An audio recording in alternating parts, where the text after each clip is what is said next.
Yes. Good afternoon, ladies and gentlemen, distinguished guests and delegates of Ctpdcon-Era 2023, the first virtual international conference on educational reforms and advancement, organized by the Council for Teachers Professional Development (CTPD) in collaboration with its organizing partners, K.R. Mangalam University, Gurugram, Haryana, India, Galgottias University, Greater Noida, Uttar Pradesh, India, Saraswati College of Professional Studies, Ghaziabad, Uttar Pradesh, India, Satyug Darshan Institute of Education and Research, Faridabad, Haryana, India, DAV College, Dehradun, Uttarakhand, India, and Azad College of Education, Maharashtra, India. We are profoundly happy to associate as our conference knowledge partners with Vishwa Yuvak Kendra, New Delhi, India, Human Touch Foundation, India, Social Development and Research Foundation, India, Council for Teacher Education Foundation, CTEF, India, Policy Research Center, India, and our publication partners of national and international recognition, EZ Publication, Education Publishing, Red Shine Publications, and International Journal of Education and Allied Sciences.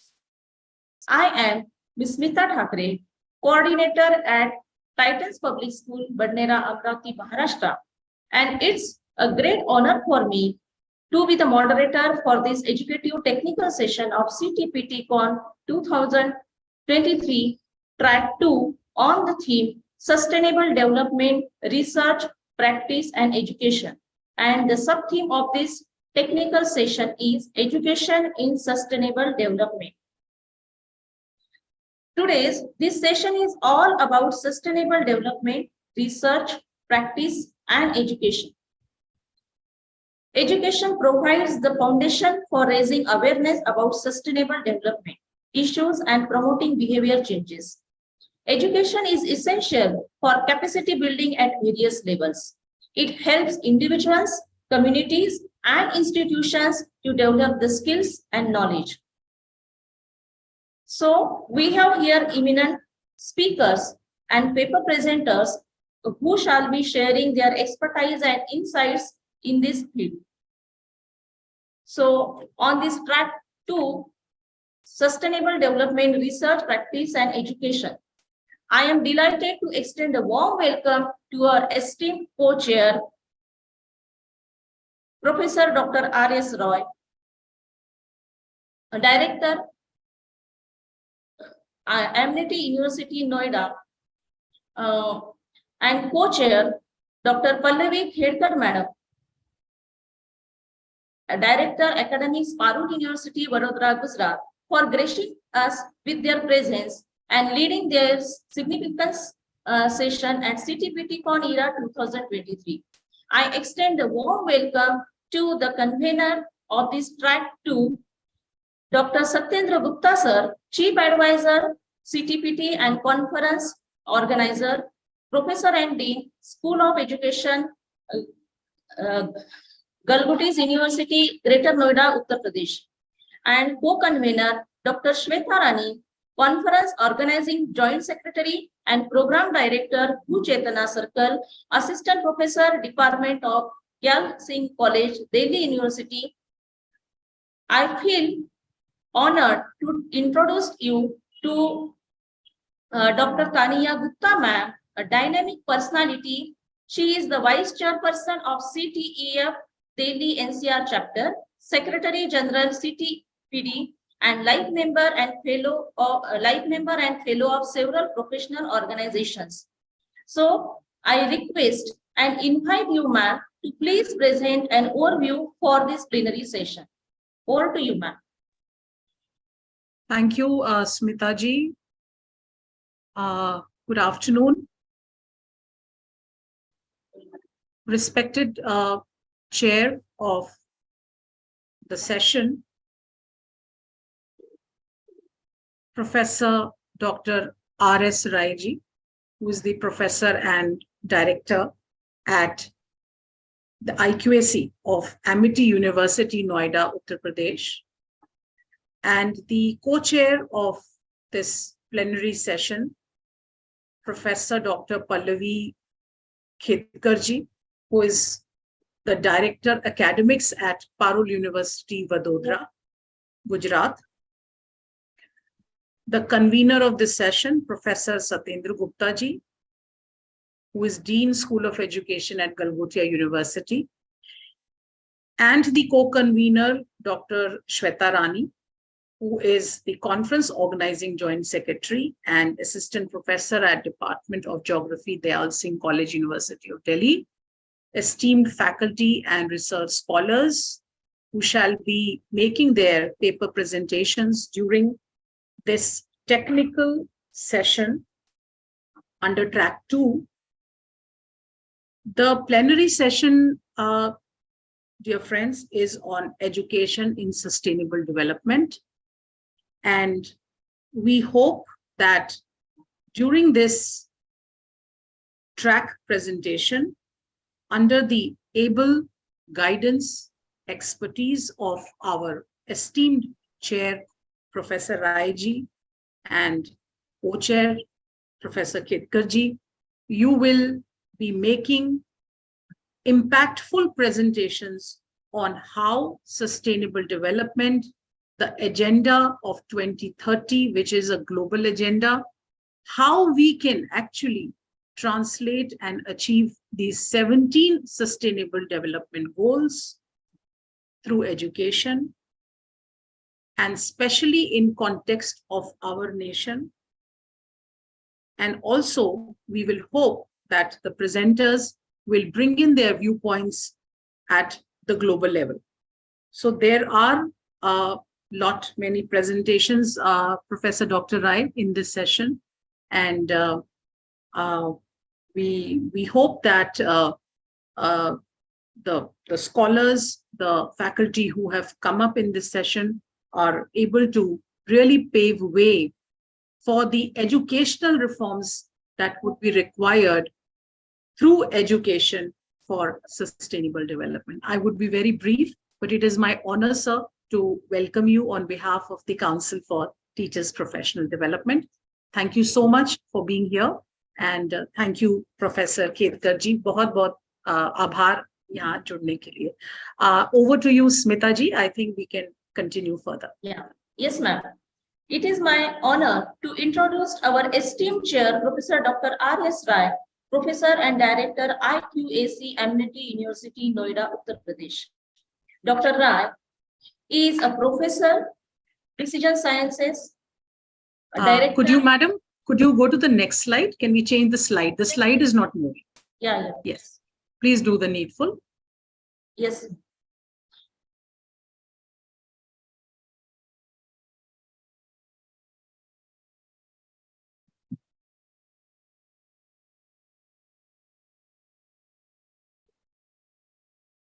Just a minute.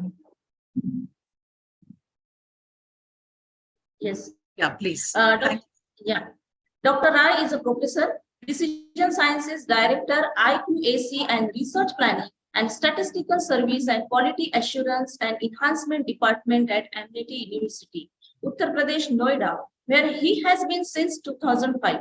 He received a BSc in Statistics, Mathematics and Physics, MSc in Statistics, Masters in International Business, PhD in Statistics from MLS University, Udaipur, and Green Belt in Six Sigma from the Indian Statistical Institute, Kolkata. Dr. Rai has taught many introductory and advanced undergraduate, postgraduate, and doctoral level courses. Dr. Rai also extensively involved in trainings and consultancy. He has provided trainings in SPSS, MS Excel, Statistical Quality Control, Service Quality, and Marketing Research to the employees, clients, faculty members, students, and scholars of organizations such as Walmart, Tata Motors, etc. So he has a huge experience from this field. So today we are very much delighted and happy to welcome you, sir, in this technical session 2.1. So please accept as a token of gratitude from the organizers of this conference, this virtual memento. Thank you, sir. With your guidance, we are confident that this session will be a resounding success, leaving a lasting impact on all participants. So may I now invite the chair, Dr. Professor R.S. Rai sir, to deliver his address. Please, sir.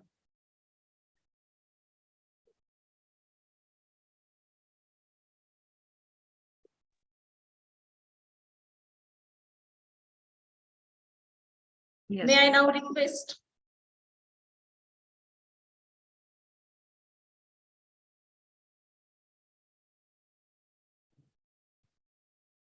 Thank you very much Thank you, sir. to the organizers.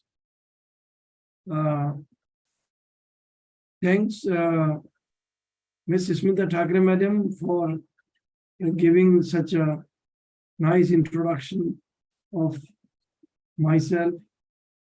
My thanks to Professor Dr. Tania Gupta and co-chair Professor Dr. Pallavi D. Khetkar and all the participants. We are very hopeful that we are going to have intellectually stimulating sessions and presentations ahead. Now, I would request the organizers to allow me to share the PPT. Yes, sir. You are Yes, sir, co-host, so you can Thank do you, so. thank you. Yes, sir. You can. The slides are visible, sir. Right, thank you. So this second session is on sustainable development, research, practice, and education. And out of which 2.1 is a plenary session is about education in sustainable development.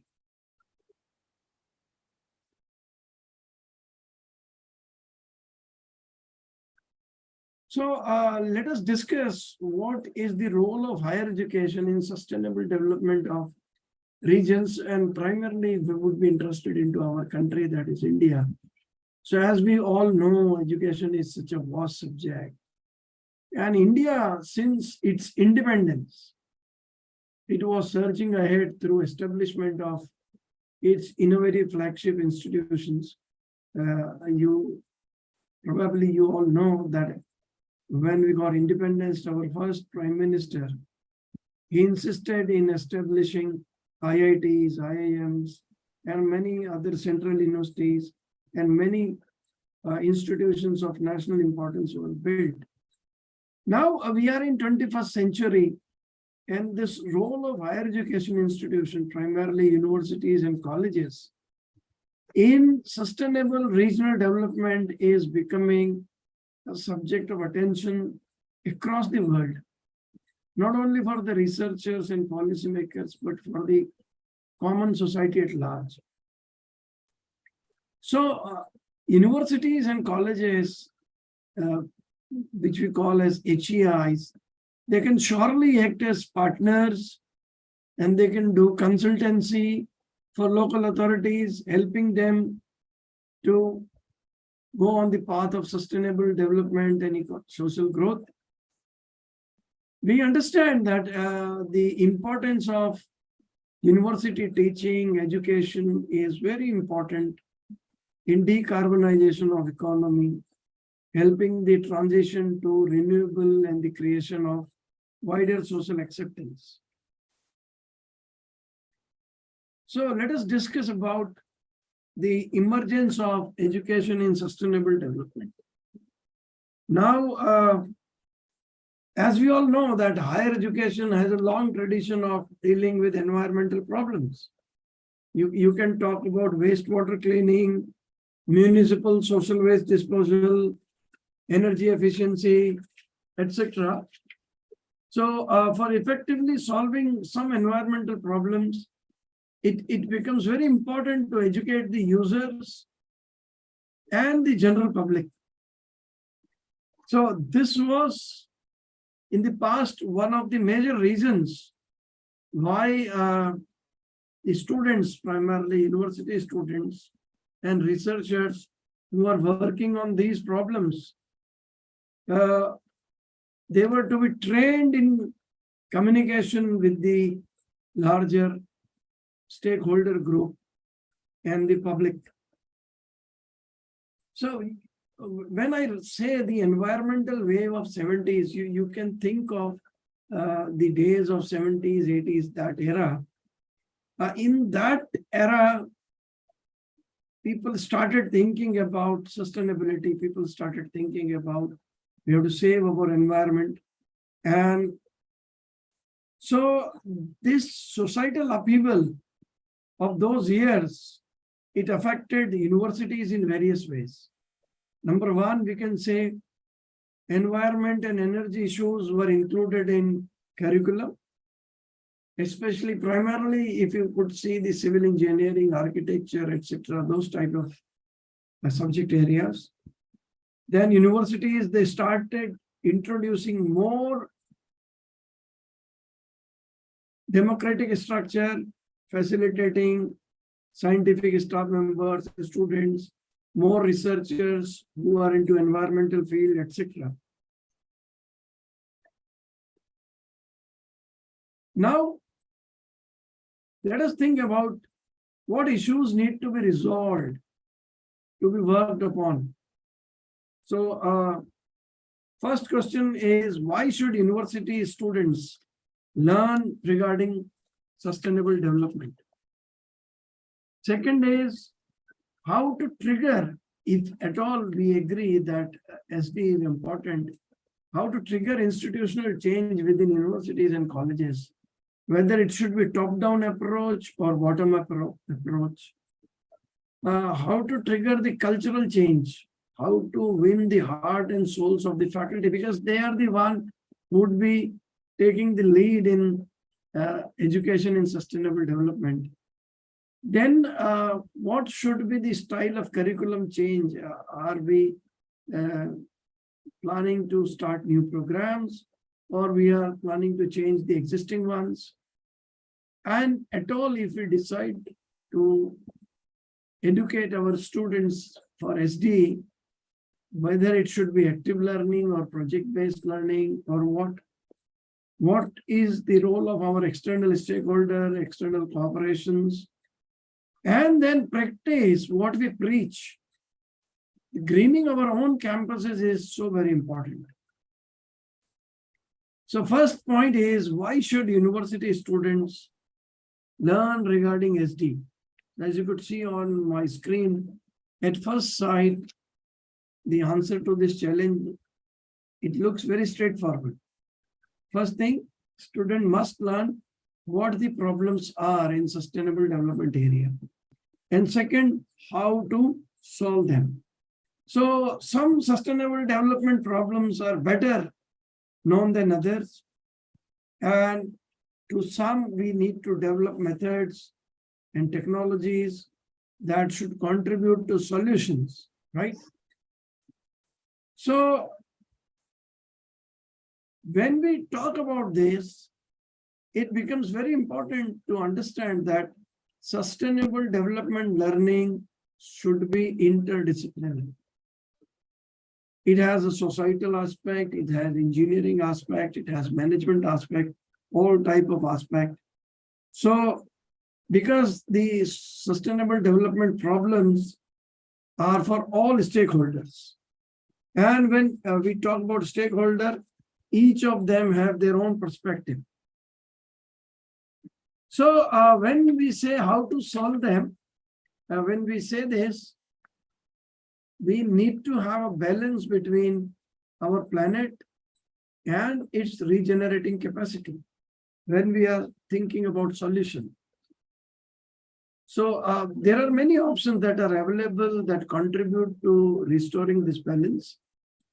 And therefore, our research, our teaching should move around finding solution to them. Second point that I have raised is how to trigger, whether this should be top-down approach or bottom-up approach. So how to start this process of change to integrate SD into activities of our universities.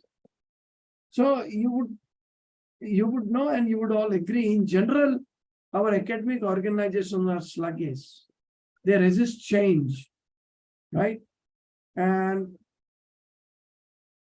therefore, it's become very important to make them understand that sustainable development, to talk about sustainable development, is need of the hour, right? So point is, where should we start? Should a student and committed teacher at the grassroots, they should start the process. Now, we can call this as bottom-up approach. From students, the demand is coming, faculty is coming. So if this bottom-up process does not take place, say, spontaneously, should we then refrain introducing sustainable development? Or should the universities' bodies, like deans and the universities, academic board, etc., should initiate the process of change and then lead the path to sustainability in research, education, and in campus? So there could be two views on this. First, the disciplinarization of knowledge, putting them in silos. It is engineering, it is management, it is social science, could be a challenge. So therefore, we need to change this view, and we need to think about interdisciplinary approach. Second thing, the culture of higher education, if it does not change radically, then we need to have top-down enforcement from our university higher up bodies of academic council, the board of management, etc. And one point is important: sustainable development in education cannot survive at our institutions if it is not connected to research. So if our faculty and researchers, they would do research and they would contribute to already existing body of knowledge related to sustainable development in education, then only we'll be able to contribute more. And rather, I would say it should not be one approach as top down or bottom up. It has to be a mix of both approaches. So now next thing is how to trigger cultural change, because it would be our faculty members who would be taking lead. Therefore, it becomes very important to win the hearts and souls of the faculty members. So adding some course of sustainable development or even changing the curriculum of sustainable development, I believe it would be insufficient for lasting change, because we would want for lasting change. So for lasting change, it is very important that we get considerable support for sustainable development within the university community of our faculty, staff members. So initially, many universities across the world, they thought that our professors and our lecturers need to be trained for that. But you see, if we put the approach, teach the teacher approach, right? It may fail, because generally teachers hate being taught. And it infringes upon the sense of the expert autonomy that the teacher thinks, and I am expert, who are you to teach me? So therefore, instead of teach the teacher approach, we can think of ask the teacher approach. We should ask our teachers how we should enhance the sustainable development curriculum, how we can involve teachers and faculty members in teaching sustainable approach, sustainable development, right? And then we can collect these suggestions and discuss, and then we can tell them, you have suggested, now you have to lead to have this adaptation in education for sustainable development. And another important factor is funding opportunities for research. As sustainable development often become an element in research funding, if it would become element, if the funding bodies, they will say we are going to fund the research projects leading to sustainable development, even faculty members, they would be forced to think about this. Next is curriculum change. How should we go about it? Whether we should start a new program or whether we should change the existing ones. So a basic approach is we can have a basic course on sustainable development. You know that we all have an environment science course to all UG students across. But when we think of making a course compulsory to all students, and when it doesn't have credit or you have to just pass or fail it, the students at times they lose interest. And if you make it optional, then there is challenge whether the student would take this course or not. So we have to have a balance between that. Then we need to have sustainable development specialist. So we can start a few master programs in sustainable development, MSc in sustainable development, MBA in sustainable development, maybe master's program in industrial ecology, sustainable energy technologies, etc. So this would have then a body of sustainable development specialists in our country.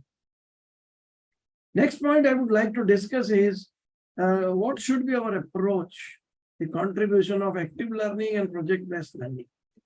So we have to think about the methodologies, pedagogy of teaching learning. Yes, we know that project-based learning is a preferred method because the student would go in the real life scenario, would do a project, and the student would better learn the sustainable development and it's important and for the planet. Now, a very important, what is the role of external stakeholder and external cooperation? So as we've discussed, sustainable development requires multidisciplinary active learning. It's not that it's only for sciences or engineering, or it's only for biosciences. It's there for management students also. It's there for social sciences students also. And the students need to, our faculty member students need to be in touch with our external stakeholders, see what are their problems, how we can find solutions. And also we have to think about how to prevent students from going native. For example, if I as a student, I am working with some industry on their problem, I must not think of that problem alone. I must think how to generalize that solution for the wider community. And then it becomes important how to deal with the commercial or political interests of corporations of government, and then how to stimulate the public debate.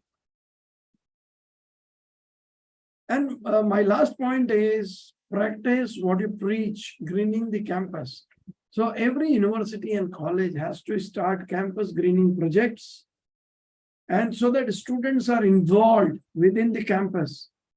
And we can have active student groups where initiators of campus greening projects, they can initiate the campus greening projects. So these projects often, they would serve several education aims. The first, student would learn about ecological systems at their campus, about waste management, about resource consumption, and then learning by doing. It would be rewarding for many students. So many universities internationally have also adopted this campus greening projects. So we have to integrate campus greening with sustainable education, and not only education, but sustainabilizing research also. So what future questions we have in our mind? So if we are considering sustainable development as a learning process, so universities have to be at forefront of sustainability. And because we all know that universities are supposed to be learning-centered organizations. So we have to disseminate the knowledge. The next question would be, how can we use the university paths to sustainability as an own learning path of our students and faculty members? Third would be, how can we create co-evaluationary relationships with our stakeholders in order to practice and learn transdisciplinarity? It is very important to have interdisciplinary approach, right? Only one discipline cannot solve all problems of sustainable development approaches. And then next question in future we will face would be, what we have to change in our university system to make higher education creative, effective, societally engaged, interdisciplinary, and at the end, the education to be really fun activity. Thank you very much for inviting me and giving me opportunity to speak in front of this August forum.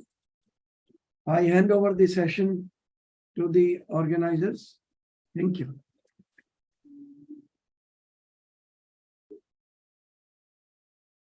Thank you so much, sir.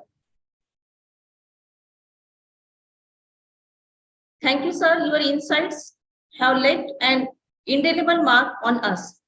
So in your speech, you have focused all the areas. So thank you. Thank you, sir. We have gained a lot of knowledge from your speech, and I hope all the participants, they will also get the benefit for this knowledge. So once again, I thank you, sir. Thank you, madam. I feel privileged to introduce our esteemed co-chair, Dr. Pallavi D. Khedkar ma'am, Professor and Director, Academics, Parul University, Vadodara, Gujarat, and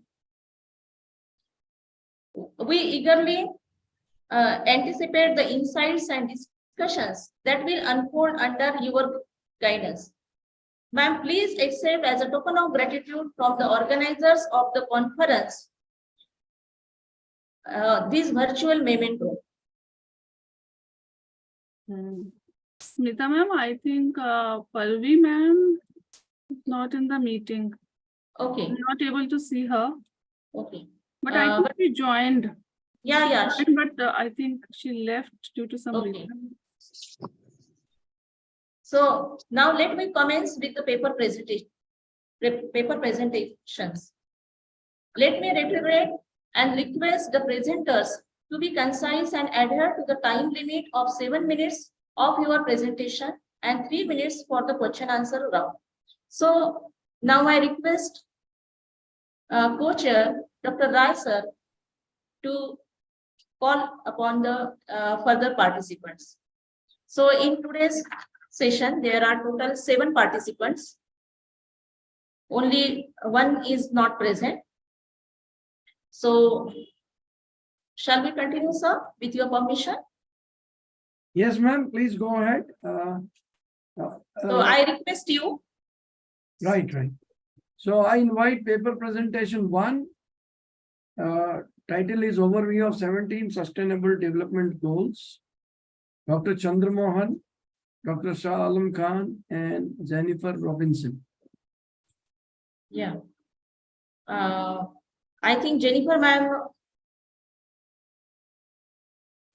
she has time to join. Yes, please. So let we proceed with the second paper presenters. Till she will be joined. Jennifer ma'am, Jennifer is there in the meeting. You can see on the screen, ma'am. Yes, ma'am. Yeah. And please stick to your time. It's 8 to 10 minutes. Yes, sir. Sure, sir. May I share the screen, sir? Yes, please.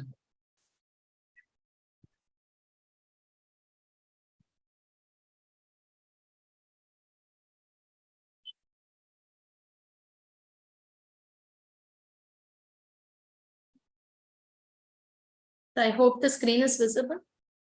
Yes, it is visible. Please. Yes, Jennifer ma'am, it's visible. Yes, sir. Yes. Good afternoon to one and all present here.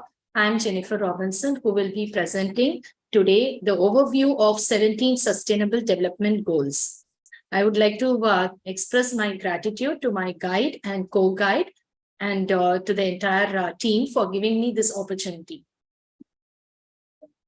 My topic will be covering the introduction part and the problem and the solution for it, and what is the market opportunity available, and the conclusion of the topic. So in the introduction is the first important thing is about the sustainable goals. We all are aware of the 17 sustainable goals available, and it was started in the year 2015, and it's on till 2030. But my aim was to find out what exactly has happened in the course of time in the every sphere of the sustainable development goals. So according to me, I felt these 5 P's are so important because it deals with people, prosperity, and the planet I have mentioned here, and then peace and partnership.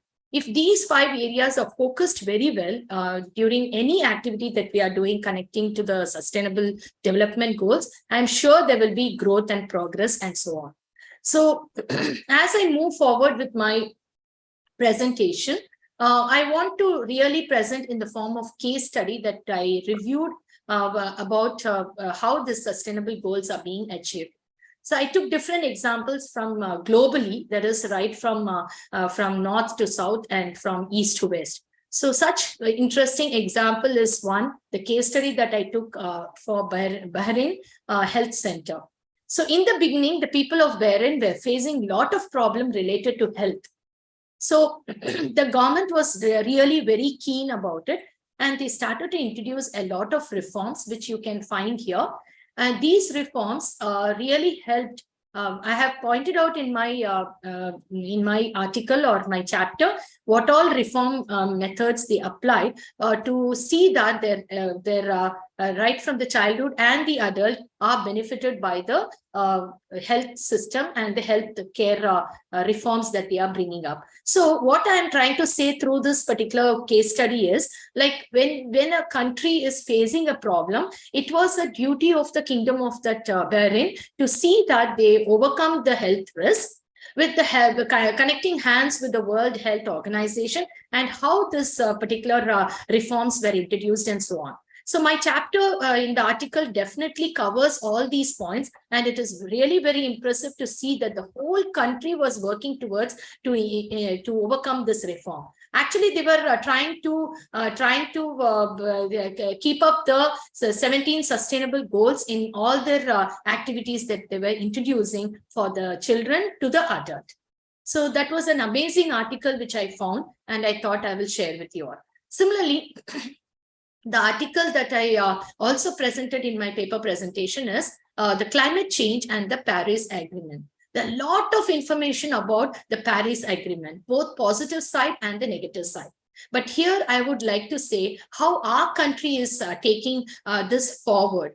And I'm very proud to say that being a developing country, India is able to come up with a lot of new ideas to see that our citizens also understand the climate change that is happening and try to align with the Paris Agreement. That is, we are very positive towards the Paris Agreement. And here are some points that I have mentioned. And recently, our government has also introduced Mission Life, which is a 17 containing life, and that has been introduced right from the school level. And being a teacher for so many years, even I got the opportunity to teach my children and to do a lot of activities connecting to it, which I'm really proud to say at this platform. So it is our duty that instead of having a negative attitude towards a particular agreement, it's better to align with the agreement and be positive and come up with a lot of new changes that can be introduced. Awareness is something being happening in our country. And because of that, our projects were introduced in our school. Basically, I belong to ISWK. So our projects were introduced. We gave e-certificate to the children so that the children understand that the save water or taking care of the planet or making the environment green and so on is so important, and that has to be inculcated from the school level itself. That's why this particular case study was introduced in my paper presentation. Moving on to the third important one is the Toronto's green sector. Now, what this country does, so I have just taken country-wise, and what this country is doing is, it is focusing more on the green buildings. So, which is again an important point in the 17th Sustainable Goal. In my review, I found that a lot of changes have been done in making of the building. I have just highlighted a few of them, that cooling of the building to indoor and quality monitoring, hot water with the help of renewable sources and non-renewable sources to avoid, and then LED lightings have been applied, then heating, how heating can be reflected back, all those things are taken care before a building is being made. They are into, so every country has its own goals to be fulfilled in the 17 sustainable goals. That is very interesting. If you try to read the article that I have put in my paper, you will find there's a lot of points mentioned how to achieve this particular goal. And I think each country to country should learn this, and we can globally also achieve by 2030. Moving on to the fourth very interesting case study that is happening is connecting with people. Here I'm trying to give case study which will also connect with the 5 Ps that I was talking about. This particular case study is completely connected with the residents of Korean government. And there, when they are giving awareness to the people, not only in through education, but also in terms of hygiene, in terms of happy learning, in terms of brainstorming sessions, and so on. A lot of around 22 review points I could find when I was doing my research in this particular area. So what I'm trying to say is, it is an awareness, but when I'm sharing in this platform, it becomes an awareness to all the youngsters, so that we try to implement that in our school level, to the college level, and the institutional level. This particular city, for example, is trying to make the residents very happy, and they also make the residents aware of the right from the hygiene to the, they also have their own library to run. And so because of that reason, there is always the happy, you can see that happy indicator is presenting on the green side. So every citizen is happy in that particular city in Korea. So this is something to be understand by all of us. And that's why this case study is very interesting for me. Moving on to the next important point is, after finding out that people, planet, prosperity, the partnership, everything plays an important role in the towards 17 sustainable goals that we have. Development goals. Jennifer, please conclude, please. Yes, sir. Please conclude. Your time is over. Yes, sir. Just another 2 minutes, I'm finishing, sir. Right. So finally, I have found that there are around 17 to 18 Indian startups were started, and our government has really made them proud by giving them the awards and everything. And these are some of the examples I've just presented on the screen. And finally, my conclusion is, let us now aim as a family. It has to start from the core point, that is family, followed by students and teachers. And also as a society, we need to act on our own common future goals, so that we are able to reach the 17 sustainable goals in a much benefited way to the entire society. So these are my all points that I have mentioned, which we need to really focus more as in the coming days, so that we improvise the society in the global way. Thank you for giving me this opportunity. So I have just presented my the slide on as a review point on this topic. Thank you so much. Thank you, Ms. Jennifer, for such a nice presentation. Thank you, sir. Covered a lot of case studies. Thank you very much. Thank you, sir. Now, paper presentation 2. The title is Substance Education, an Embodiment of Good Health and Well-Being. So I invite Theorem Romibala Devi, who is a research scholar at Assam University, Assam, India. You're welcome. Yeah, sir, before her presentation, I just want to share with you one thing, that we have to find out one best paper presentation. So please note down that we will give one best paper presentation from these presenters. Right. I think Dr. Pallavi ma'am also joined now. Will there be any questions, sir, after some time? Or It's open to the house. If house has any question to Ms. Jennifer, please do ask. Yes, anybody want to ask anything? I also want to tell that this paper presentation first.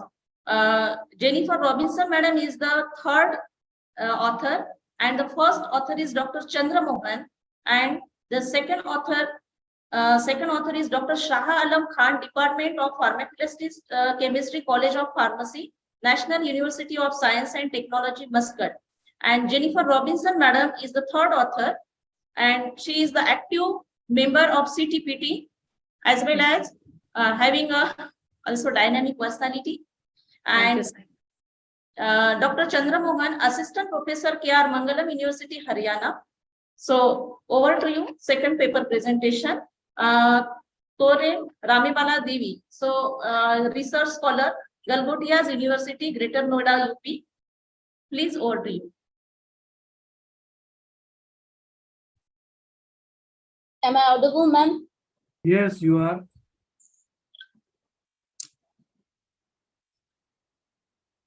Ma'am, I'm requesting you to share my PPT since my lab. I tried to You join to can, my lab. excuse me, you can share your PPT because you are a co-host now.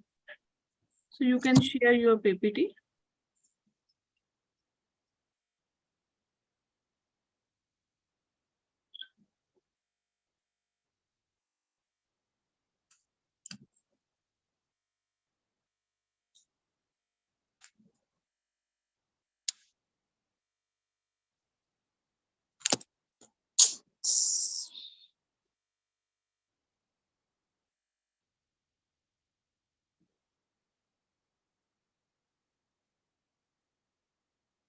Kindly switch on your camera, and you can start sharing your screen.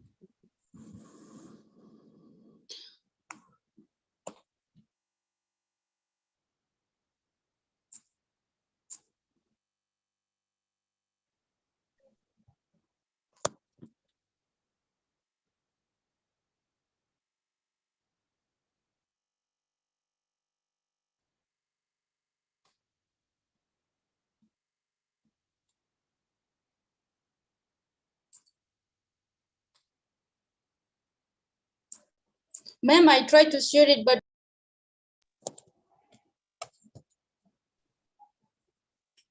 will you please share it from that? I've already sent the PPT. My laptop is not working right now, that's why.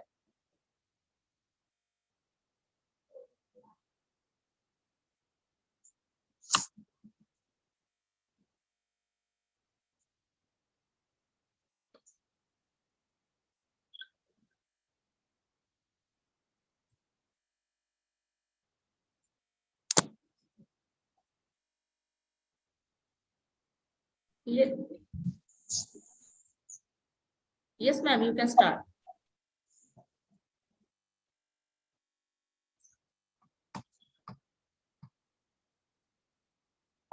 Good afternoon, respected co-chairperson and co-chairperson and dear teachers and research scholars.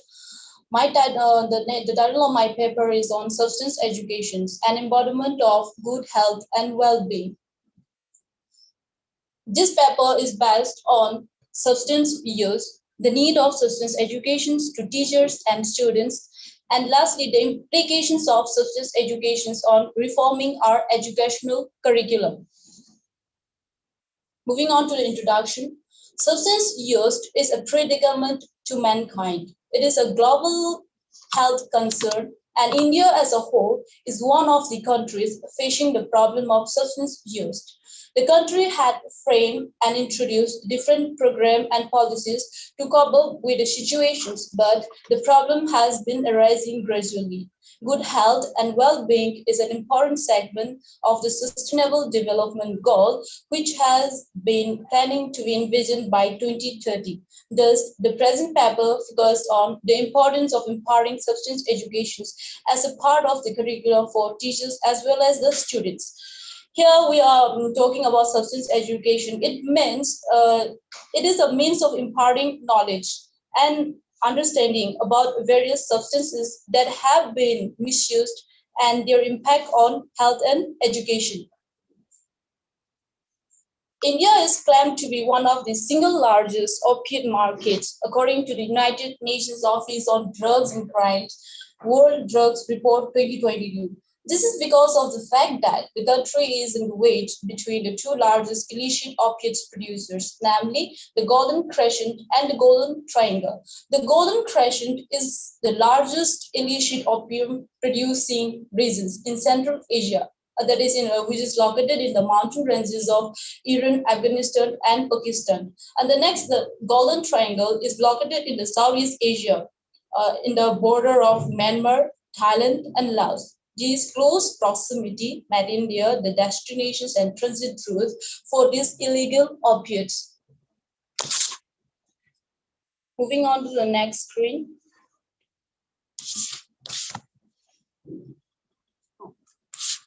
As it is in the report of Ministry of Social Justice and Empowerment 2019, adults in the age group of 18 years or more consume alcohol, cannabis, opiates, sedatives, and there are other substances like amphetamine type stimulants, inhalant, hallucinogens.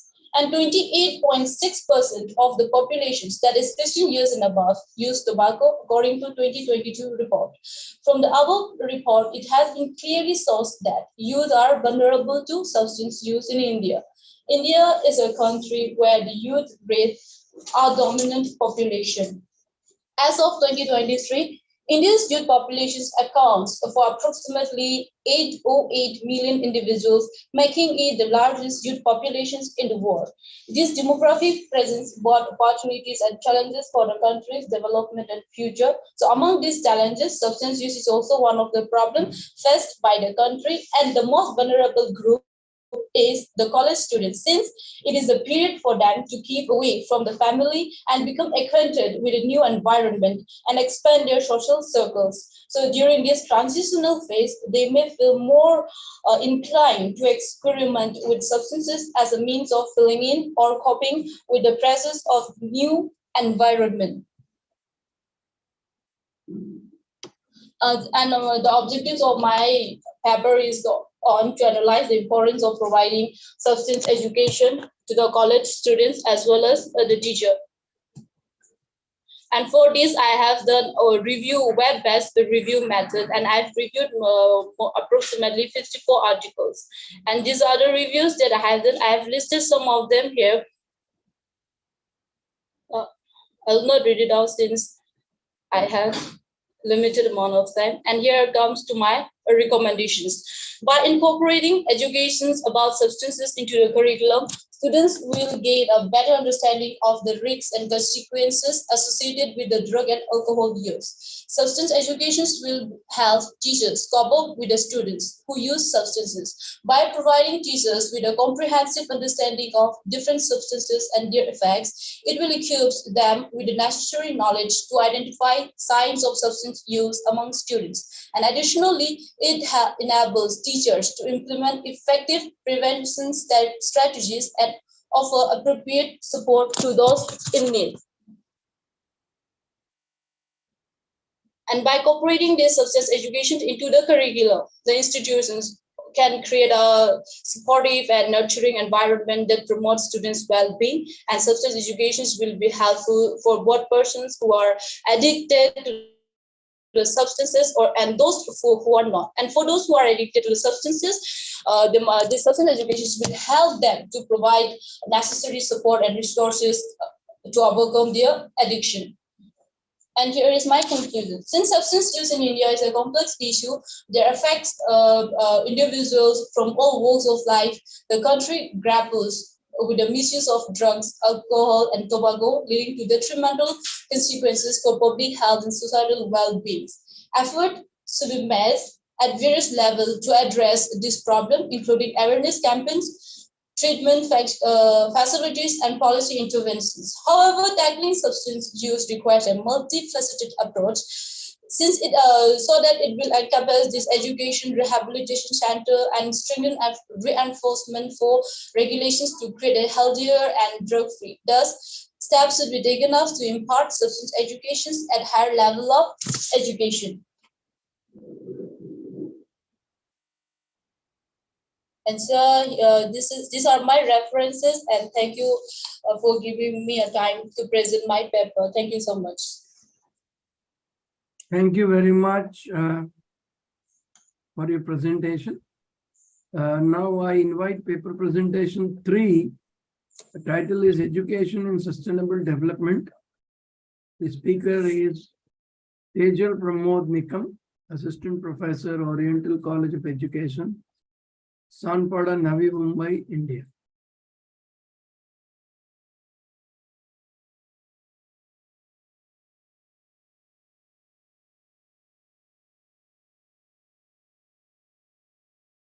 Is he here or not?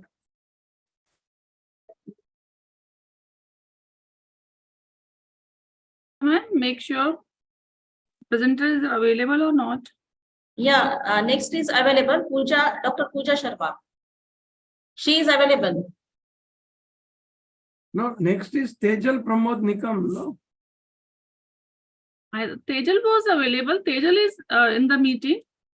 Yeah. Okay, no After issue. yes. Can I invite Neha Khaiwal, PhD scholar, Galwadi Hello. University? Hello. Yes. Yes, Tejal. Yes, sir. This is Tejan Prabhutekam. Yes, because I'm unable to make a mute. That's why I can't speak. Okay. Okay. Thank you, presenters, for giving me the chance. Just- So can I start with my presentation? Yes, please. Ma'am, just a minute. Before your presentation, I just want to do your introduction. Sure. Tejal Pramod Nikam, Assistant Professor, Oriental College of Education, Sanpada, New Mumbai, India. So welcome, ma'am. Now you can start your presentation. Thank you, ma'am. Can I start sharing? Yes. Okay, sir. Thank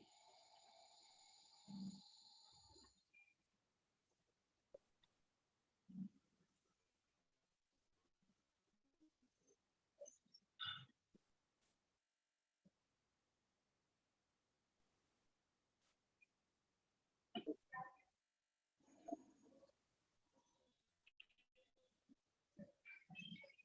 Hope you can see my PPT, sir. Yes, we Yes, it could. is visible. Okay, thank you so much, ma'am. So today is my topic is sustainable development. On sustainable development, I'm going to present significance of education in sustainable development. So my overview of the presentation is the paper presenter is focused on awareness and about sustainable development. Role of education fostering innovation for sustainable development, challenges and opportunities, and interdisciplinary approach.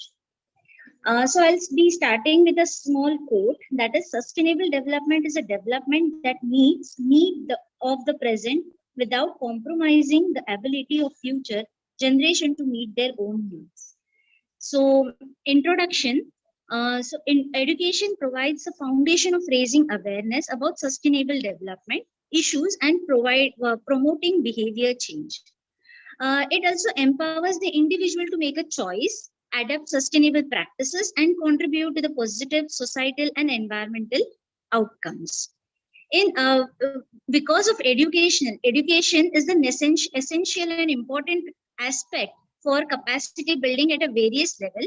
It helps individual communities and the institution develop the skills and knowledge needed to implement and sustainable practices effectively. Through education, people can gain a technical expertise, problem-solving abilities, critical understanding, critical thinking skills required to address a complex and sustainability issues. This research paper aims to explore the various dimensions of the education and sustainable development by examining awareness, promoting behavior change, building capacity, integrating sustainability and curricula, and fostering responsible citizenship. It seeks provide insights and recommendations of policymakers and practitioners working towards a sustainable development objectives. Moving towards the importance of education in achieving sustainable development goals. Firstly, it is started with the raising awareness. So how education helps to raise the awareness, that is education help raise awareness about pressing sustainability issues such as climate change, biodiversity, and resource depletion. It provides individuals with the knowledge and information needed to understand the cause, impacts, and potential solutions to these challenges. Second is promoting behavior change.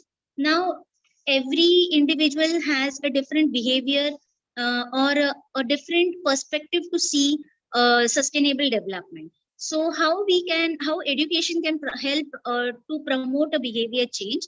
Education equips individuals with the necessary skills, values, and attitudes to make informed choice and adapt sustainable practices in personal lives. It empowers people to take actions that contribute to conservation of natural resources, reduction of waste, and the sustainable consumption patterns. Next is building capacity. Education plays an important role in building capacity at various levels. It provides individuals, communities, and institutions with knowledge, skills, and competencies needed to implement a sustainable practices. Next point, integrating sustainability into curricula. By integrating sustainability concepts across educational curricula, students gain a holistic understanding of a sustainable development. It helps them recognize the interdependency between different disciplines and encourages disciplinary thinking when tackling the sustainability challenges. Last one, fostering responsible citizenship. Education promotes active citizenship by fostering values such as responsibility, ethical decision making, and global awareness. It also encourages individuals to become engaged in democratic process, advocate for sustainable policies, and actively participate in initiatives that contribute to sustainable development. Moving to next is the role of education in promoting sustainable lifestyles and behavior change. First point is providing, okay, so how the education plays a critical role in promoting the sustainable life or behavioral change, encouraging individual to adapt some of the different practices aligned with the principles of sustainable development, such as first one, providing knowledge and skills. So education equips individuals with knowledge and skills necessary to life sustainability. Next is fostering critical thinking. Education encourages critical thinking, allowing individuals to question current practices and explore alternative solutions. Encouraging collaboration and participation. Collaboration and participation by creating space for dialogue, discussion, and engagement. So students can participate in hands-on activities, projects, and community initiatives which encourage behavior change and collective action.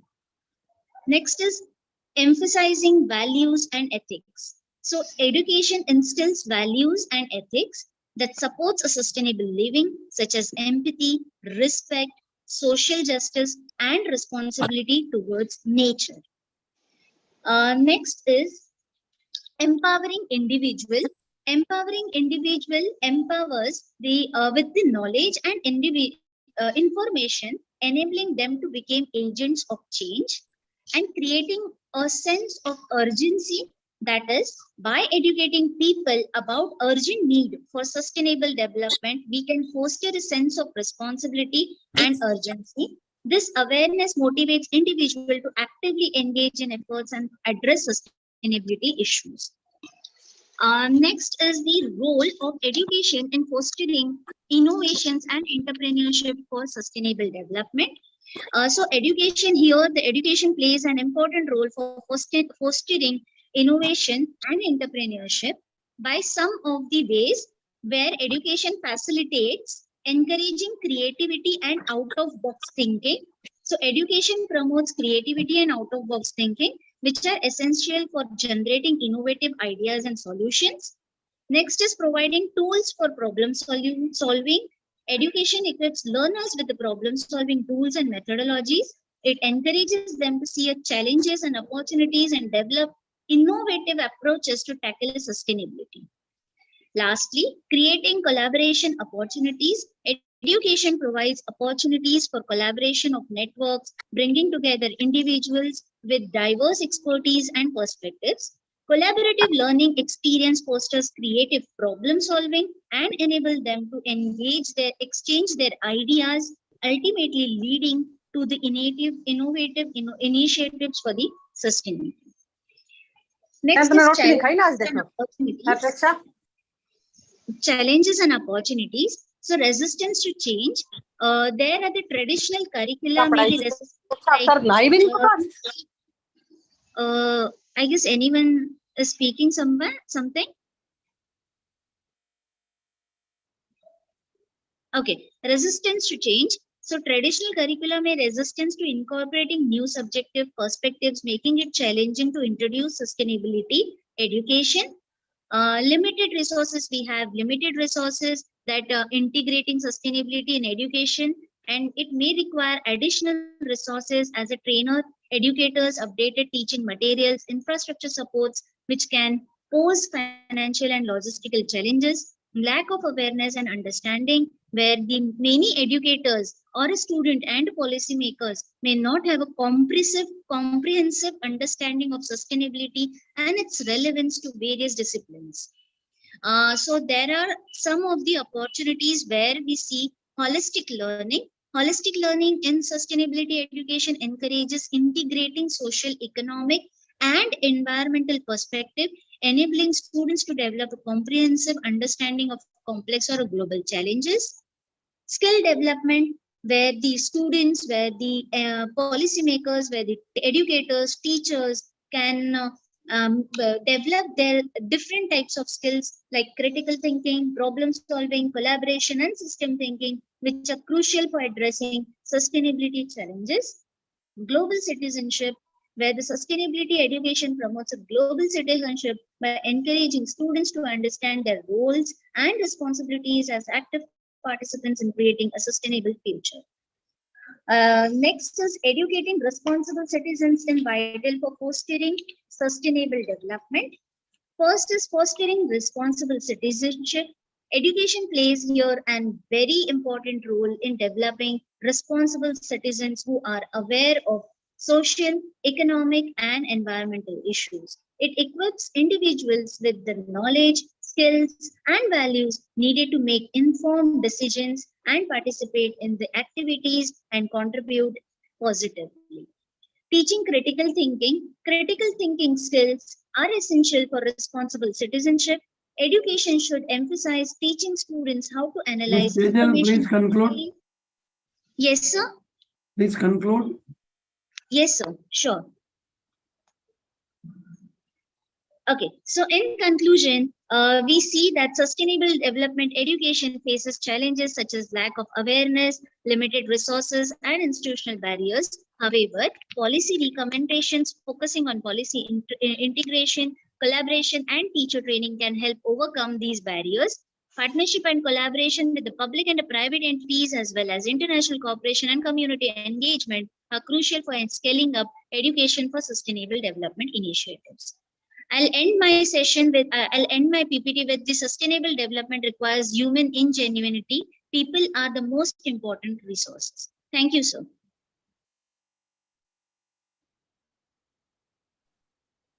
Thank you very much for your presentation.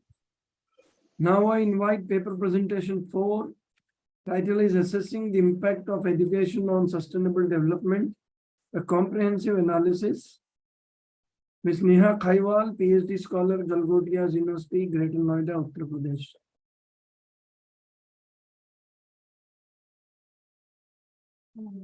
Smita ma'am, I'm not able to see Neha. Is she available in the meeting? Neha. I'm not able to see Neha. Okay, then we proceed to paper presentation 5. Yes. Title is A Review of Education for Sustainable. Earlier she was, maybe she left now. I will call her again. Okay, fine. Till then, Of education Paper number 5. Good afternoon, sir. This is paper presentation 5. Ms. Samia Beg, Principal, Diamond College of Commerce and Science, Nagpur.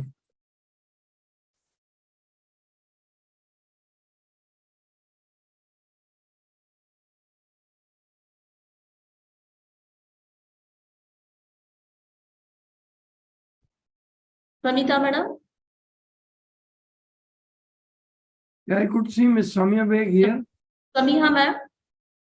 Samiha Begum. meeting and I make she her is in the meeting. co-host. Co-host भी Samia- बना दिया ma'am उसे मैंने, so she can.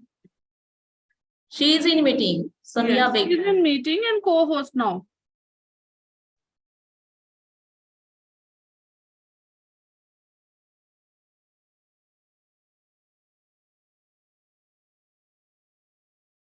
She has left. So now I invite paper presentation 6, Sustainable Innovations in Global Retailing. Dr. Pooja Sharma, Associate Professor, Hello. BSS IAS Bhopal. Sir, a very good evening. Yeah, I will share ma'am with your screen. Ma'am, Jugnu ma'am, I am sharing Pooja ma'am's screen. Her PPT she is not having. I am sharing.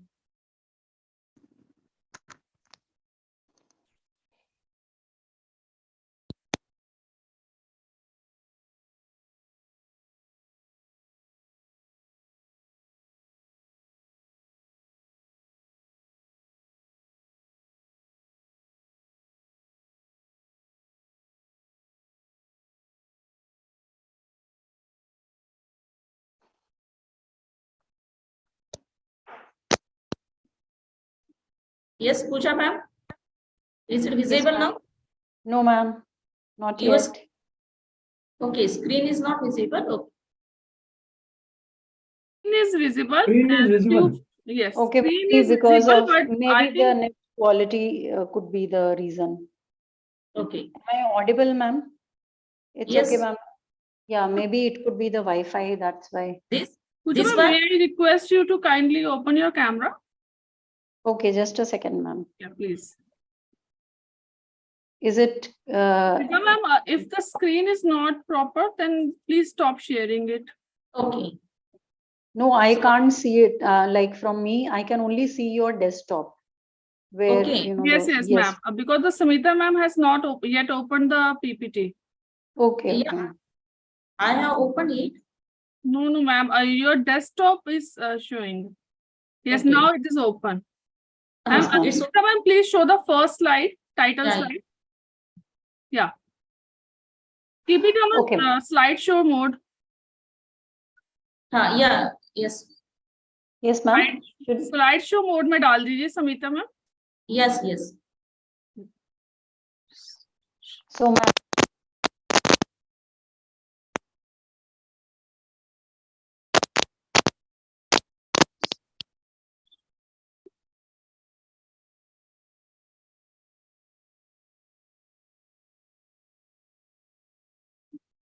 Ma'am पहले Smita ma'am पहले आप enable editing को पे click कीजिए. जो Okay. Yellow बार है that yellow bar enable हाँ, editing पे आप क्लिक कीजिए देन स्लाइड शो स्टार्ट होगा. Yes Okay. नाउ नाउ आप F5 प्रेस कर सकते हैं आप अपने कीबोर्ड पर. Okay. F5 से हो जाएगा आपका slide show.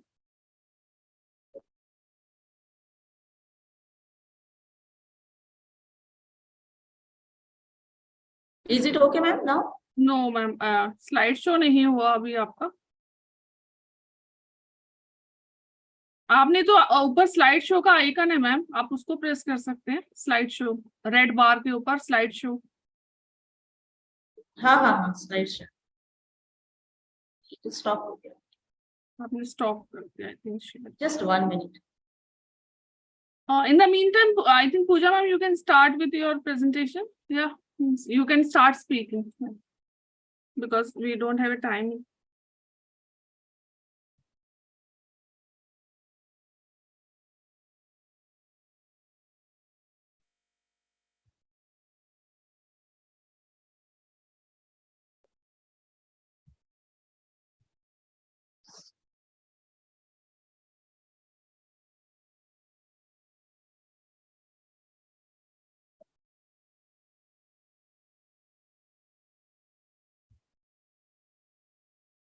Is it okay, ma'am? Now?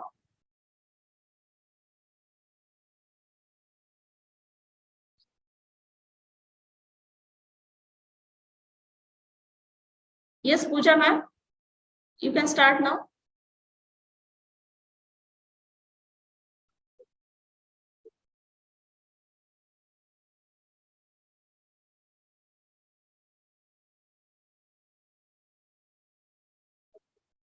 Yes, you are Pooja. not audible.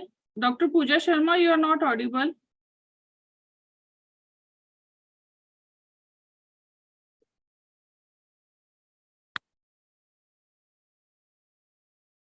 Yes, Dr. Pooja, you can start.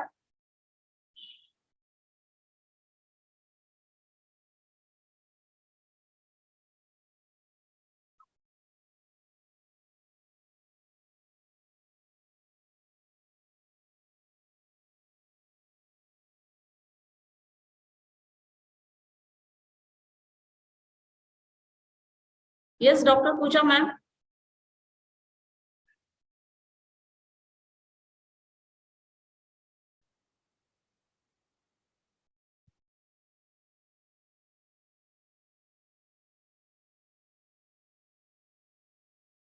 Kindly don't change the slide. She is not speaking, I think. I don't know what's the We are problem. not able to get your voice, Dr. Yes, Pooja. Dr. Pooja.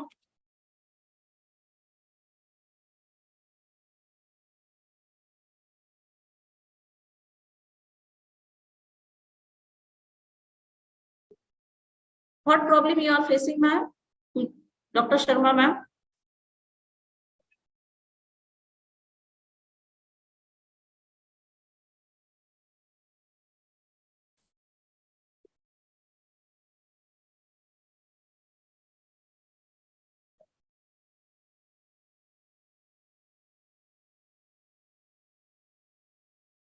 It seems, Dr. Pooja, you are presenting through laptop and you are speaking through mobile. Is it?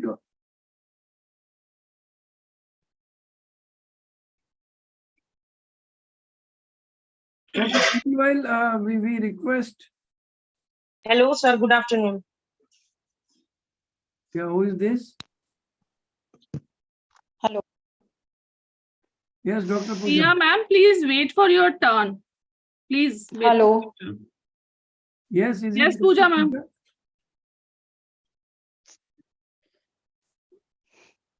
Yes, you can continue, ma'am. You can hear me? Yes. Okay. Ma'am, actually, okay, let me just go back now. I was just Ma'am, you have disturbed. wasted your 4 minutes. Now you have 6 Okay. minutes more. Sure, sir. Sure. I'll just sum it up. First, I'm just giving you a brief introduction of the topic. Then why do we need sustainable innovation in retailing? Because in retail sector is playing a huge role in today's global economy. And sustainable innovation in retailing aims to basically integrate environmental, social considerations into the core business operations of retailers. And that is why there is this urgent need to address these challenges. And the research area, the faculties across the globe, they will have to bring it up, and so that the industry awakens to this particular topic. Then I want to go further to the next. What are my objectives? So first, I tried to, through this article, try to understand the need for sustainable innovations in retailing. And the second thing, I wanted to identify what are the benefits and challenges, so that we can, when the retailers across the globe, they adopt these sustainable innovations, what will be the benefits and challenges they are facing. So there was an exploratory research study, and I went through the literature review of various researchers and thinkers from the Google Scholars and Net. And I came to the analysis that there are various aspects that we will have to look into. That is, like, first of all, we will have to look at the scope of this particular. There is a lot of scope because it involves collaboration among the retailers. It involves the collaboration among the not only the retailers, but also the suppliers, the consumers, other stakeholders who are going to drive systematic change and achieve sustainability goals on a global scale. Ma'am, next, please. Next. Yes, yes. Slides. You can jump next. I've already said the concept. The scope. So this is the scope that we'll have to focus on, and we'll have to go beyond individual companies or regions, and we have to do this on a global scale. Next, please, ma'am. So now let's focus on the key aspects. And the first key aspect is, it is the sustainable supply chain management, where we are talking about, because supply chain is the main thing that is we have to focus over here about green logistics and transportation. Now, what is the meaning of green logistics? Green logistics, basically it involves optimizing the transportation routes, reducing various empty miles, using alternative fuels or electric vehicles that the country is talking about. We need to lower the carbon emissions. So retailers can implement route planning softwares, real-time tracking systems. Then they can use advanced analytics to optimize delivery schedules, reduce fuel consumption, and minimize vehicle idling time. Another important key aspect that we will be looking at here is supplier collaborations and ethical sourcing. Now, in case of supplier collaborations, retailers have to take this responsibility so that they ensure that all the suppliers, they are, their suppliers, whether it is Walmart, whether it is in India, DMart, Big Bazaar, Tata, they will have to adhere to the social and environmental standards, including fair labor practices, human rights, responsible sourcing of raw materials, etc. And when we call ethical sourcing is basically the origin and production process of products. There also there has to be a compliance with the sustainability standards that the authors or the thinkers from where we have taken these have deliberated.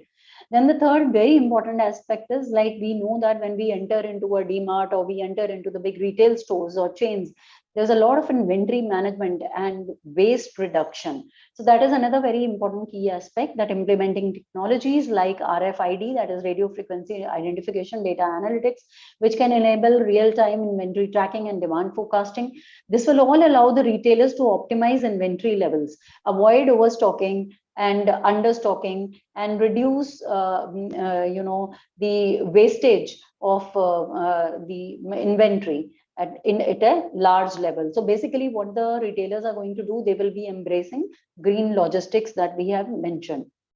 Now, we need to talk about here also about sustainable store operations, like ma'am has skipped one slide. Okay, I'll quickly reach to the sustainable store operations. Yes, ma'am, thank you. So here we need to discuss about energy efficiency and renewable energy sources, because these stores and these retailers, they are open almost, for 18 to 20 hours in a day, and energy efficiency and use of renewable energy sources becomes very important so that they can minimize the carbon footprints and contribute to the mitigating climate changes. They'll have to focus on technologies like LED lightings, motion sensors, smart HVAC systems to optimize energy use in their stores.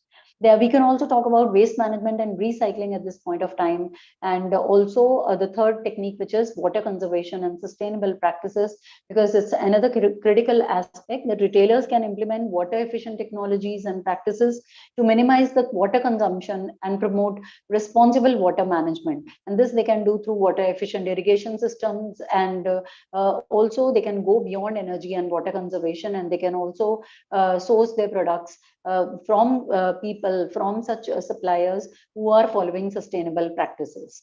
Then in the end, we are talking about the challenges where, what are the next slide, ma'am, so that I can talk about the challenges. So the first challenge that such, when they'll adopt these retailers, they'll be facing is the high cost that will become a very important barrier to the adoption of sustainable innovations. And because when we are talking, I just discussed, there is a upfront investment in case of technology, infrastructure, training as well. And then the second one is lack of awareness and knowledge. Many retailers, they are not even aware that they have to do this. So first of all, increased education, increased training programs have to be organized, and awareness has to be created through publicity, through media.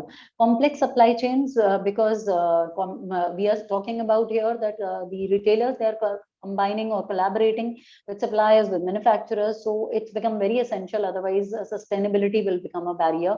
Regulatory challenges, inconsistent or unclear regulations, because sometimes the retailers are not even aware about so many regulatory challenges which are present in their countries. Because when we talk about here, there will be from different countries. For example, Walmart, they might be aware about the challenges they face in US. Maybe they're not even aware about the challenges they have to face in India. So like this, these are the various challenges and future directions we need to show to the retailers so that they can work on sustainability in this particular direction. Next slide, ma'am.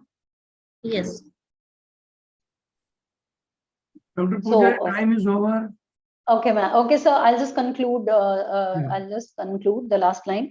So, as we have already seen through the presentation, that sustainable innovations has definitely plays a vital role in addressing not only environmental but also social and economic challenges faced by the retail industry. And these practices have to be adopted by the retailers for a more sustainable future, so that they can meet the growing demand for responsible and eco-friendly products. And thank you so much. Thank you, sir. Thank you, ma'am. Thank you, Dr. Pooja, for your Thank you, sir. presentation. Yes, sir. Thank you so much. Now I invite Ms. Samia Beg, Principal, Diamond College of Commerce and Science. Thank you, sir. Please start your camera and then present. Good afternoon, sir. Good afternoon. Good afternoon, Chairperson, all the dignitaries present here in the meeting. I am Samiha Beg, Principal of Diamond College of Commerce and Science. The topic of today's presentation is the sustainable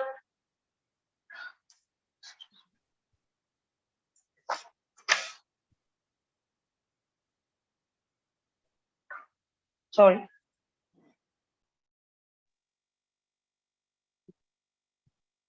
The topic of today's presentation is a review of education for a sustainable development. Just give me a second. I want to share my PPT. Yes, you can, ma'am.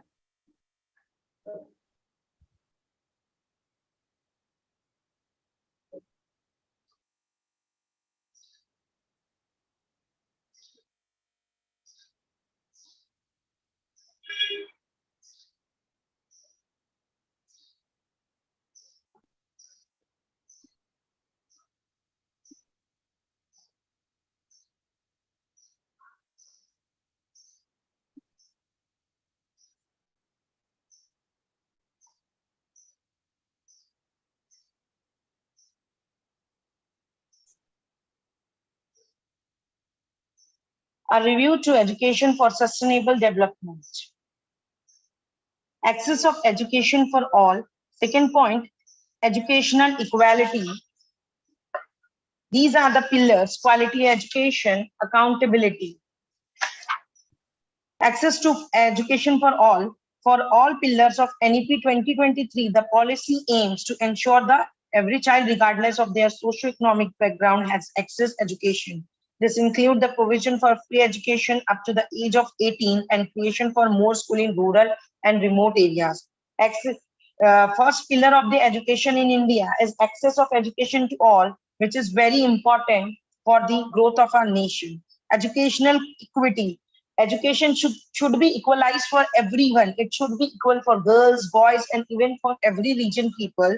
Quality of education.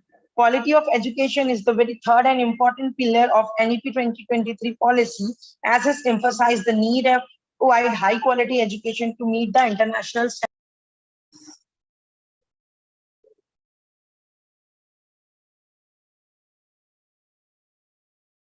Accountability is the fourth pillar of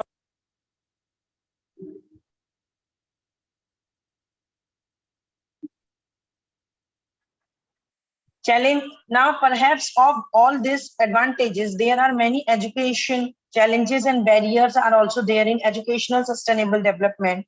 First is evaluate awareness of education for sustainable development, infusing ESD throughout the curriculum. Third is uniting educational change with economic success, confronting the challenges posed by sustainable development complexity. Fifth is crafting the ESD initiative involving the community, incorporating conventional field to study into the interdisciplinary framework, enhancing financial and material assets, distributing accountability, and formulating policy. Fostering a climate of creativity, innovation, and boldness.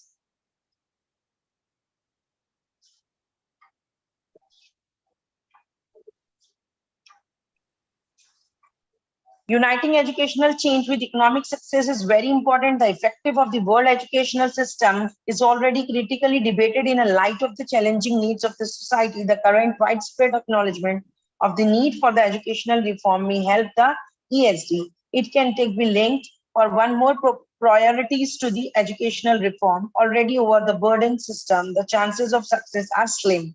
In addition, Lawrence Suffer of World Bank says, one of all benefits of recognized in statement developing world, some notations are removing world developing, some notations are removing barriers to the girl attending school and having campaign activity enroll in girls' school.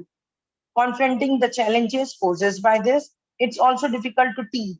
Even more challenging task is totally reorienting an entire educational system to achieve the sustainability. At last, I would like to conclude my presentation by giving sustainable development is a broad and wide concept. Consequently, at the same time, it has become a challenge as well. ESD provide excellent pathway to the social, economic, and environmental spheres of India. This paved the more knowledge, awareness, analysis, action on the sustainability development. This is all from my side. Thank you so much, sir. Thank you all the dignitaries present here.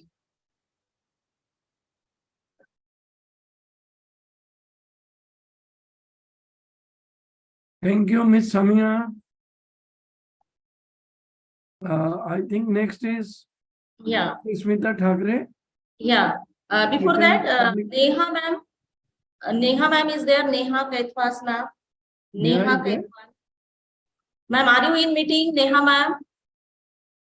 Do you want to? Ma'am, I'm not able to see Neha. She's not Okay. there. So shall I start them my paper presentation? Yes, Ms. Smita Thakre. Her paper is on professional growth of teachers. Yeah, Britain's Public School, Badnera, Amravati. yeah. Is it my slide is visible to all? Is it visible, my slide? Ma'am, your desktop is visible. Okay, Yes. yeah. I am going to share now. So, very good afternoon to one and all present here. Honorable Co-Chair, Dr. Rai, sir, Professor Rai, sir, Organizing Secretary, Dr. Jugnu Khatar ma'am, Tania ma'am, and all the paper presenters. It's my privilege to present this paper before you. Now, my screen is visible, ma'am? Not now? Desktop is visible, ma'am. Kindly click on the paper presentation. Means click on the PPT. Okay.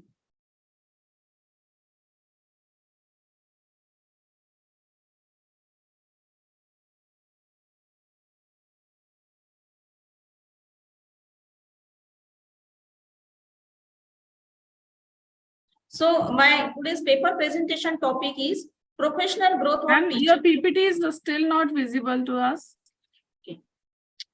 Right.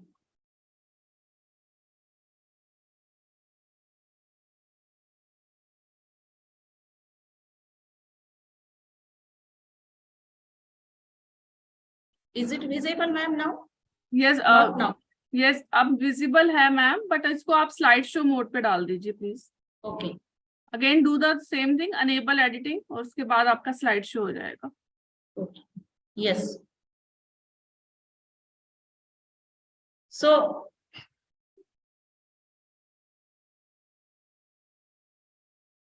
the title of my today's paper is Professional Growth of Teachers. So it's my privilege. I'm Ms. Smita Thakre, coordinator at Titans Public School, Amravati, and it's my privilege to present this paper in this international conference, Ctpdcon-Era 2023. So my paper presents that is the professional growth of teachers. So I will focus on this paper. What is professional development, why it is necessary, and which are the outcomes of professional development of teachers. So obviously, systematic process that strengthens how professionals obtain and retain knowledge, skills, and attitudes, concisely design process and activities developed to improve organizational practices. So this is called as the professional development, and which are the outcomes to increase by professional development. So what is the profession? The first point that is in our mind, what is the profession? Profession is an economic activity that requires special knowledge and skill to be applied by individuals by earning their living. And now it's professional skill. What is the professional? So professional development, it includes the activities that is having something skill, knowledge, expertise, and other characteristics as a teacher. So teaching is a noble profession, and teacher is a role model for each and everyone. So what exactly a great teacher should be? So great teacher must be cheerful, resourceful, talented, energetic, communicator. A teacher must having the proper communication skill with with his all the surroundings and the students and the all over who is in or her contact. So a great teacher is might be a skilled learner, and he might be ready to be always have to get the knowledge, and he must be caring, and he is also prepared to develop himself and to always try to take the new ideas. So teachers development, what is the benefit from teacher development? So the teachers, who is the meditator and who is the role model for the students. So teachers is having the whole responsibility on his shoulders to build the better generation for the nation. So he is having by taking the teacher development, we will be get the benefit, like they will improve their knowledge by teaching, because nowadays teaching is a vast concept and learning is also a vast concept. So day by day we are learning new ideas, new methodology, new pedagogy, and new things, and we will always try to get the benefit of our knowledge, whatever we are learned, to our students, to the institutions, and to the all people who are in our contact. So it's the benefit from the teacher development that they will develop their teaching skill. Now we will also try to develop our teaching skill. We will try to learn the new methods, some activity-based learning, and by teacher development, they will receive consistently high quality learning experiences. They achieve better quality outcomes, and by developing your ability to establish and develop relationships. So it increases reporting of the technical qualifications. So there are various types of teacher development program, and leadership development sessions are there, seminars, workshops, implementing in classroom teachings, holistic development session, professional development communities. So we will get the benefit from all these types of society, all these types of communities. Now by continuing professional development, CPT for the teachers, they are having the effectiveness. They will increase their effectiveness. They improve learning outcomes in the classroom and be ready to able 21st century lifelong learners. As we are in a today's session, we are talking about the sustainable development in education. So here it is the great responsibility on the shoulders of teachers, who are the pillars of our nation. As a final reflection, we consider it's necessary stressing the importance of professional growth in teaching. Educators are prominent figures that can have a huge impact on students, both academic and personal life. So they should assume the responsibility to consistently improve their performance in the classroom. And considering they play a vital role in the intellectual growth of students, developing their teaching skills should be to the educators' priority in the list. So it is very, very important to develop the teachers. Teacher development should be very essential part for the growth of professional, for the teachers' professional growth. So here I will conclude my today's paper presentation. Thank you very much, sir. Thank you, ma'am. Thank you. Thank you very much. Any questions, sir? No questions. Is Thank there you, sir. anyone who is left for the presentation? Only one ma'am is there, Neha Kaithwa. So Neha ma'am, are you present? No, ma'am, she is still not Not available. there. She is Right. not available. No, she is not So- available in the meeting. Yeah. So now without further ado, I would like to invite co-chair of today's session, Professor Dr. R.S. Rai, to officially commence this session. So may I now invite sir for your valuable contributions throughout the sessions, the dynamic synergy you will create with your chair. As co-chair, Dr. Pallavi Khedkar madam is not available. May I request you to please summarize the session. Thank you very much. We had very nice presentations. So first presentation was by Jennifer Robinson, where she presented the overview of 17 Sustainable Development Goals through case studies. Few case studies she has taken. Then we had presentation of Taram Rohinibala Devi, where we could not see her presentation on the screen, but she has spoken very well on substance education, good health and well-being. Then we had presentation by Madam Tejal Pramod Nikam about education and sustainable development. Then we had presentation by Dr. Pooja Sharma on sustainable innovations in global retailing. She particularly touched the retail sector. And then we had presentation by Ms. Samia Beg about a review of education for sustainable education. And then Ms. Smita Thakre has given her presentation. So all presentations were very good and contributing towards the argument of sustainable development in education and importance of that.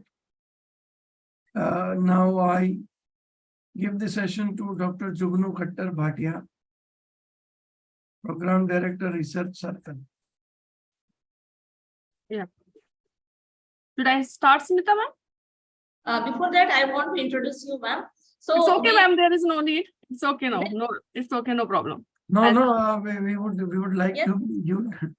So we eagerly await insights and reflections on the proceedings of this session. Thank you very much, sir. Dr. Rai, sir, chair of this today's session. Thank you very much. So ladies and gentlemen, as we prepare to draw the curtains on this enlightening technical session at Ctpdcon-Era 2023, it's my pleasure to invite a distinguished individual among us to express our collective gratitude and appreciation for the valuable insights we have gained today. So I would like to call upon Dr. Jugnu Khattar, ma'am, who is the conference organizing secretary and principal, Satyug Darshan Institute, who is having a dynamic personality and who is having a joint secretary, and she performed a very active role from the very starting of these sessions meetings, and she is actively participated in every time with her enthusiasm and with a very energetic way. So may I call now Dr. Jugnu ma'am to please give a vote of thanks. Yeah, thank you so much, Smita, ma'am. Honorable Chair, Dr. Professor R.S. Rai, moderator of the track, Smita Thakre ji, executive members of CTPD India, and our valued paper presenters and student participants from various colleges and universities. A very good day to all of you. I, Dr. Jugnu Khattar Bhatia, feel honored and privileged to get the opportunity to propose a vote of thanks on behalf of the organizing committee of today's International Conference on Educational Reforms and Advancements. Every positive action one takes, no matter how small, has the power to make a difference.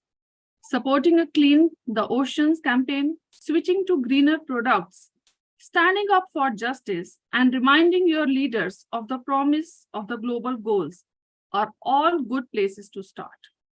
Sustainability is a global imperative, and I'm sure that this subject has provided a platform for academics, researchers, and practitioners to share insight into the latest sustainable development practices, research findings, and educational strategies. I, on the behalf of the organizing committee, convey my deep regards and hearty thanks to the chair of the session, Professor R.S. Rai. I am also thankful to the Professor Tanya Gupta ma'am, organizing secretary of 2 days international conference, to present the overview of the plenary session. I would like to thank convener of this international conference, Dr. Sanjay Kumar, President CTPD India, for his constant help and guidance that radiated a source of energy within us. An event of this dimension can't happen overnight. The wheels start rolling months in advance. We have been fortunate enough to be backed by a team of very motivated and dedicated executive members of CTPD India and also the volunteers. I can't thank everyone enough for the involvement they have shown and the willingness they have expressed to take on the completion of the task beyond their comfort zone.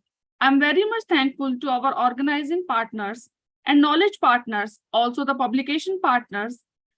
It would have been impossible to organize it without their support.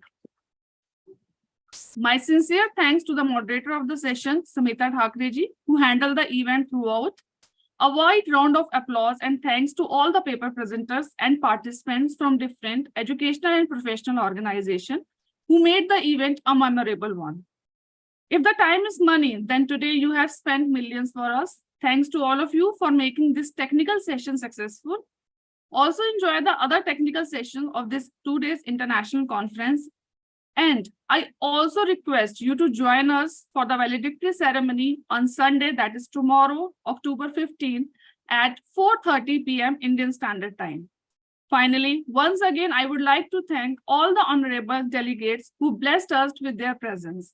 I'm also very much thankful to all the executive members of CTPD India, our valued paper presenters, and eminent official of our organizing and knowledge partners for being a significant part of this conference and for going a long association with our institution. Once again, thank you so much. And now I request all the participants to kindly fill the feedback form. The feedback form link will be shared in the chat box. Hope you have received it. And I request the chair of the session, Professor R.S. Rai, to please give the name of the best paper presentation on the email ID, on the official email ID of CTPD. I'll do that. Yeah, thank you so much, sir. Thanks for being with us. It was very nice hearing you. Thank you so much. Participants are Thank you, required. Dr. Jugno, for your very nice words. Thank you very much. Thank you so much, sir. It's an honor to have you in this on this platform. Thank you so much. And with this, we conclude this remarkable technical session. Knowledge is a journey, not a destination, and each step brings us closer to new horizons. Thank you for your active participation and unwavering enthusiasm. Enjoy the rest of the sessions at the Ctpdcon-Era 2023, and may your pursuit of knowledge continue to shine bright. Hope you will join with us in the remaining sessions. Thank you, everyone. Thank you all. Kindly don't leave the meeting before filling the feedback form. Your feedback is very important for us. It's important for Kindly all. fill the feedback form. We have shared it in the chat box.